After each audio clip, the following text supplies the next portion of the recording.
The Real Mccoys, starring Walter Brennan, created by Irving Pincus. Want you to meet the family known as the Real Mccoys. That's Grandpappy Amos, the head of the clan. He roars like a lion, but he's gentle as a lamb. And now here's Luke, who beams with joy since he may take Mrs. Luke McCoy. From West Virginia they came to stay in sunny California. Oh, Grandpappy Amos and the girls and the boys of the family known as the Real McCoys.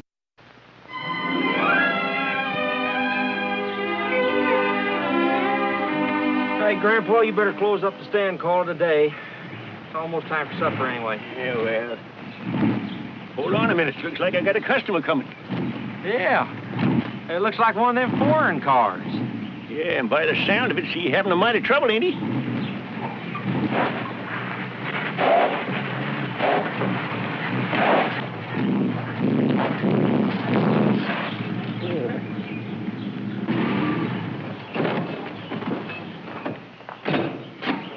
Howdy. Hello.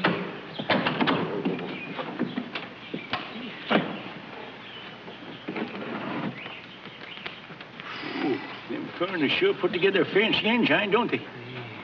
It looks to me like that round thing's got a crack in it. That's right, a $10,000 car with a dime store motor. I'll have somebody's head for this. Darling, with all your influence in Washington, why not just have the car deported? If you don't mind, dear, save the jokes. Say, there's a first-rate mechanic down the road a piece. Thanks a lot, Pop, but this is not a tractor. This is an automobile. Well, now, Jet. Thank you, but I don't think a mechanic would be any help. You see, one of the advantages in traveling in a custom-built car is that you have to send 3,000 miles when you need a part. How far the nearest phone, Pop? Well, it just so happens we got one in the house here. Don't know as you care to use it, though. It's an old-fashioned model made in this country. Oh, you're a scream, Pop. Show him where it is, Luke. Watch him. Oh, this is such a sweet place. Well, it's a mite rocky for a farm, and it ain't quite big enough for a ranch, but it's all we got. Not all you've got. Do you suppose there's any way I could ship some of this fresh air back to New York City?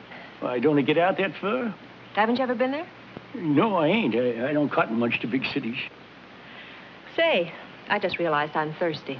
Would you sell a city dweller a glass of cider? Oh, you don't want to drink that stuff, ma'am, but if you come in the house, I'll treat you to a glass of my private stock.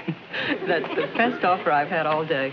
Say, you know, it's just a crying shame that husband of yours ain't got as nice taste in automobiles as he has in women folk. Well, thanks. I like you, too. Thank you, ma'am. I want that distributor out here as fast as you can get it. And you better go on a diet for the next few days, because when I get back to New York, I'm going to make you eat that crummy car. 2 days. 2 days before they can get hold of a distributor and fly it out here. And what are we supposed to be doing with ourselves in the meantime while we're waiting? How far is it to the nearest hotel? Oh, there's a nice motel about 15 miles from here. 15 miles? Roger, take one of your green pills and relax. If you blow out your distributor, they won't be able to fly out a new one from New York. We got us a spare room. Oh, thanks, but I couldn't put you to the trouble. Oh, it's no trouble at all. We'd be glad to have you. Well, Thanks. But we're not interested. I apologize for my husband. And if his bad manners haven't made you change your mind, we'd like to stay. The offer still good? Oh, it sure is, Miss Brewster. Wonderful. We'll get our things out of the car. I'll get that spare room ready right now. Supper's ready. Oh, good. Mr. and Mrs. Brewster, this is my sister Hassie, and that's my brother, little Luke. Well, how do you do? Why don't you let your things go till later and sit down and have a bite of supper with us? Well, we'd love to. Where can we wash up? Right this way. Cynthia. You know I can't eat just anything. My stomach. It's killing me right now. Roger, dear. Perhaps if you'd give your tongue a rest, your stomach would quiet down, too. Now, come along. The only good thing about a second honeymoon is that you realize what a mistake the first one was. Are they married? Yeah. To each other? Yeah. Well, how come? Couldn't they find anyone they liked? Like each other. Well, they sure don't want no one to know it. What's the matter about all the time? Now, little Luke, you stop talking that way. He's probably a nice fella inside. Yeah, way down deep inside. When he was passing out dispositions, why, he got one that's intended for a black widow Spidey. Go on, get your supper.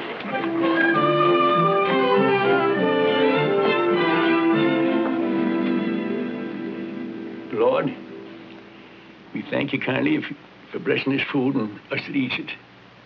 Amen. Well, go ahead and dig in, Mr. Brewster. I don't think I'm hungry. Nonsense, Roger. Of course you are. If you don't mind, darling, my stomach and I are perfectly capable of deciding when we're hungry and when we're not. Maybe if Mr. Brewster ate some of this simple food, his stomach might think he went and lost his money. Excuse me. I think I'll go to bed.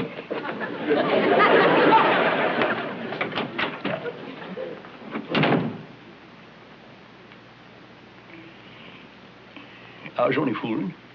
I didn't mean to upset him. It's not your fault, Mr. McCoy. My husband's disposition has been 20 years in the making. Well, what seems to be his trouble, if you don't mind my asking? I'll bet it's them pills putting all them colors in his stomach all at once. It's bound to kick up a ruckus. No, it's money. Money? When Roger and I were first married, we used to enjoy life. Making money was only one of the things he got a kick out of. Somewhere along the line, it became the only thing. Well, we're not going to let my troubles spoil this wonderful dinner. Mrs. McCoy, I must compliment you. Everything looks delicious. Thank you kindly. Well, Grandpa, mind your manners. oh, I forgot.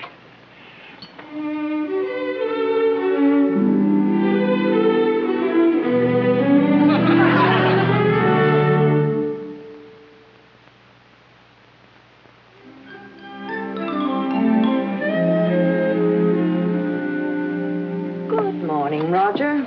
What's good about it? Oh, come on now. You slept better last night than you have in years. I did not. Oh, you did too. I never closed my eyes. How was the fried chicken? What fried chicken? Wasn't that what you sneaked out to the kitchen for at 2 o'clock this morning? Well, I had to eat something. Darling, you're the biggest phony in the world. But I still love you. But just because I'm making the best of a bad situation doesn't mean that I'm enjoying it. Oh, I know, dear. You're miserable, aren't you? That's why you look so relaxed and peaceful. And that's why you're smoking a cigar with such a big smile a minute ago. I was smiling at a great idea that hit me this morning. Oh? Cynthia, for an investment of $50,000, you could turn this place into a motel. Double your investment in no time. There's no competition for 15 miles. I'm going to speak to the Mccoys about buying it. Wouldn't surprise me if they laughed at the idea. Nobody laughs at money, including the Mccoys. The McCoys might laugh at it, because they have something much more valuable. I thought you were too smart to be taken in by a bunch of phonies. The McCoys? Certainly. You drop a $50 bill among them, and they'll kill each other for it. I'll prove it to you. You think they won't sell out? Huh? All right. You just watch.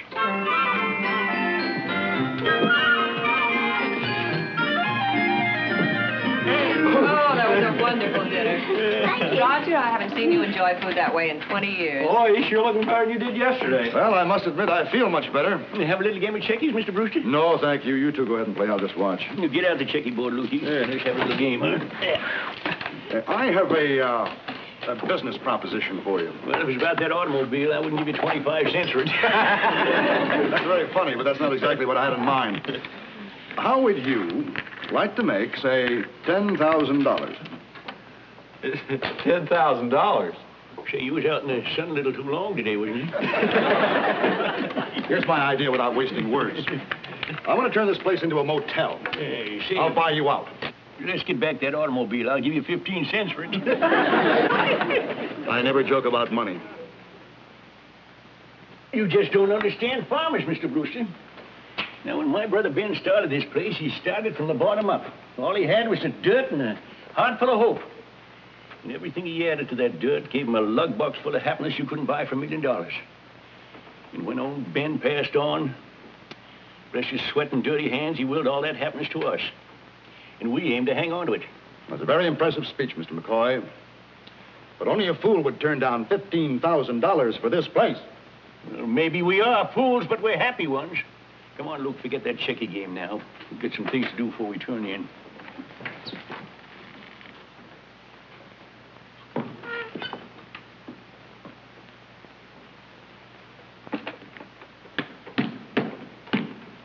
What's so funny? That look on your face.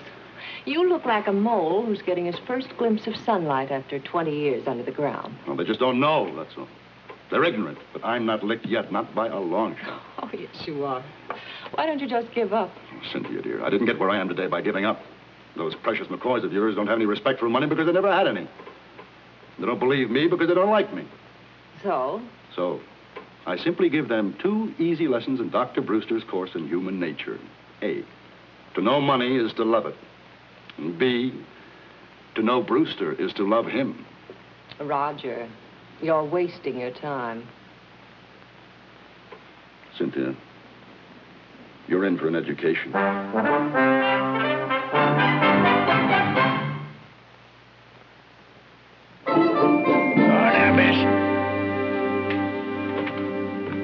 Good morning.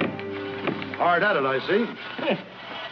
What are you doing up at 5 o'clock in the morning? Thought you'd still be in bed, flattening down your ears. Oh, you can't keep an old farm boy in bed once he gets the smell of this morning country air. Old farm boy, huh? That's right. Indiana born and bred. It's had soft hoe handles back there. A long time ago. Say, how about letting me help you? A man doesn't need calluses to milk a cow. Think you can do it? I think so. And I bet you don't get a thimble for it. Well, let's see now. Yeah, Mr. Brewster. That's a wonderful touch you got there. Yes, sir, a wonderful touch.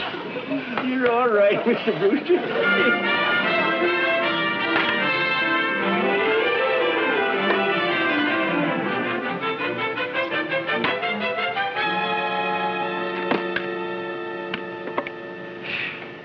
Take it easy, Luke.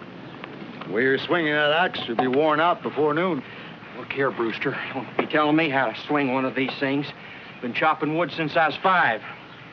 Yeah, and I got the split toes to prove it, too. We're trying to make things easier for you. Wait a minute. Let me show you. Well, now, wait a minute here, Brewster. No, you ain't going to be lifting the lid on one of them pillboxes, you know.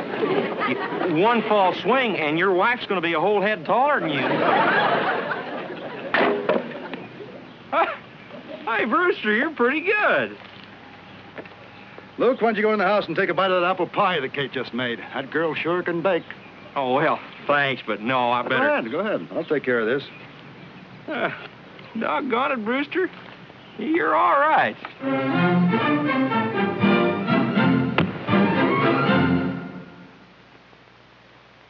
Hey, look what I caught. My, what a beautiful catch. Well, I couldn't have even gone fishing if it weren't for Mr. Brewster fixing my line. You all done with your chores thoroughly? Oh, sure. With Roger helping us, there's no trouble at all. He sure knows farming. Yeah, we sure done us a lick of work. Say, that husband of yours, why, he's like one of them human dynamites.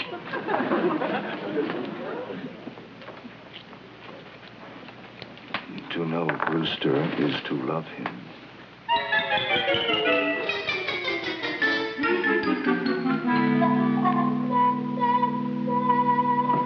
What's going on here?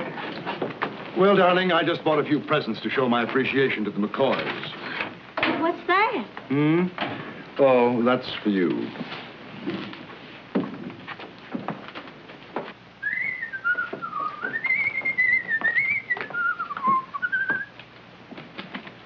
To know money is to love it.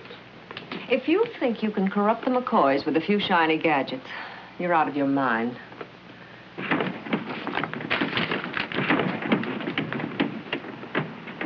Gentlemen, for you. Hey, what's this all about? It's just a few presents from a grateful guest. Oh, look, one of them electric whiskey cutters. Jingles, ain't that pretty? How's she work? Well, I'll show you. Where's the wall plug? Oh, yeah, there's one behind the desk there. Yeah, Grandpa, sure. Well, here's what you do. You take this cap off here, undo your cord. Now you plug in this end at this side of the shaver. This end you put in the wall. Now, like that. There you are. Now, You go shave with it. No, you go ahead. Oh, it won't bite you. It sure sounds like it wants to, don't it? Hey, Luke. Let's take this up to Mccoys and try it out in one of the sheep, huh? Don't be afraid of it, Grandpa. Go on, try it. Go on. Go on. Go on.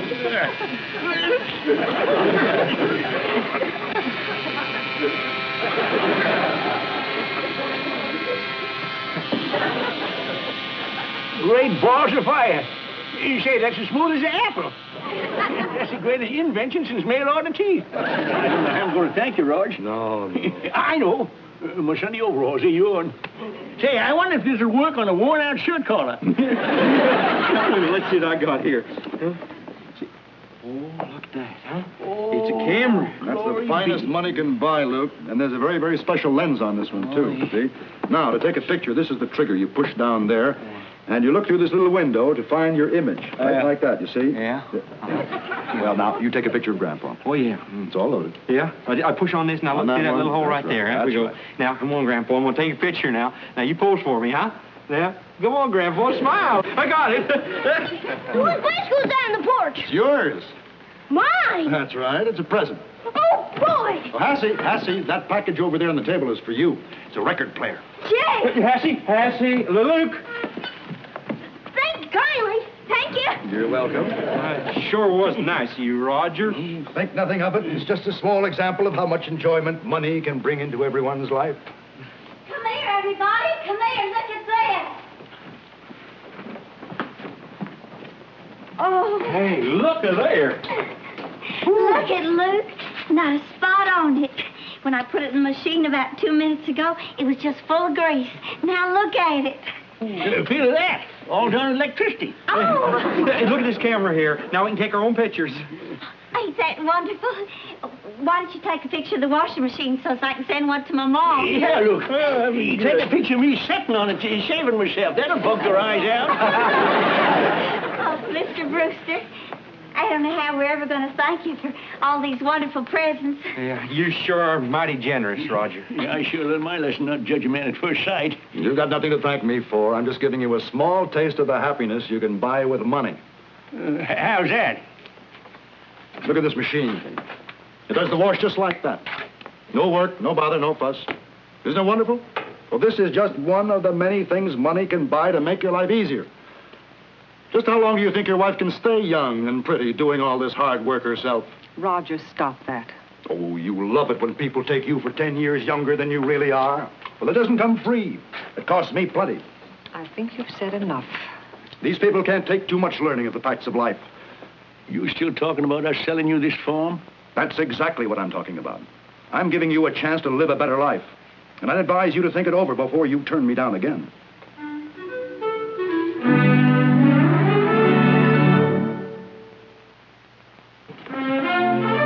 Well, shall we talk about the sale? Nope.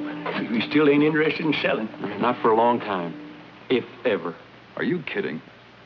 There's a lot of truth in all you said, Mr. Brewster. Washing machine and all them luxuries is fine, even you don't have to pay too much to get them. Yeah, we ain't got much money, but we got us a happy home. And as for my Kate staying young, my grandma always said a loving man was worth any beauty shop. And fellas were still whistling at her until the day she died. Yeah.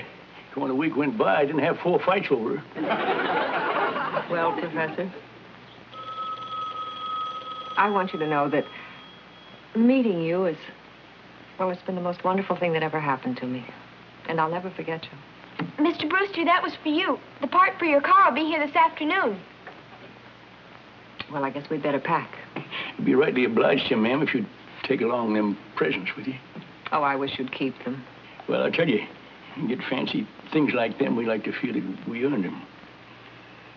I'll go get the things out of the washing machine. Yeah, I'll bring the other things.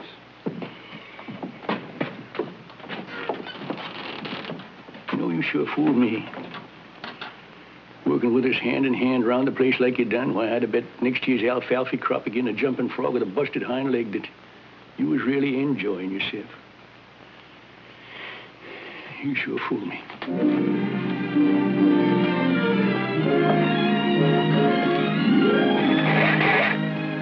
Cynthia, will you hurry up? I'm coming. What's wrong with it now? It was all right when the mechanic left this morning. It's one of them foreign cars. Don't like it here in this country. Will you hold this, please? Well, didn't he put the distributor in right? Oh, sure he did, but the rotor's missing. Oh, how stupid can the mechanic be? Let me use your phone again. Yeah, sure. Go ahead. I'd like to ram that car right down their throat. The rotor's missing. This time. He's madder than a fox in a briar patch. Oh, no, he ain't mad at all. He's not. That husband of yours is going to be all right. I wasn't wrong about him after all. What are you talking about? There's something wrong about this. Well, what is it? That's the rotor off in the engine. Fell out of his pocket when I dropped the coat. Oh, I left the phone number in the jacket. You know, it's going to take a few days before they can get that part to me. I don't know. It's just hopeless. I don't know what to do. If you'd like to stay here, the room's still yours. Well, no. We wouldn't want to put you people to all that. How about it, darling? I think it would be very nice. Well, come on, let's go on in the house then. Come on, Rog. Just a minute, Bub. You know, we ain't running no girl-done motel here, you know. If you want to stay around here, you got to work for your keep. There's haying to do and milking to do and... And wood to be chopped, don't forget that. Oh, Amos, where did you hang those new overalls? You get an old pair. I ain't going to have no hired hand dressing better than the boss. Say, Rog, maybe you can use that.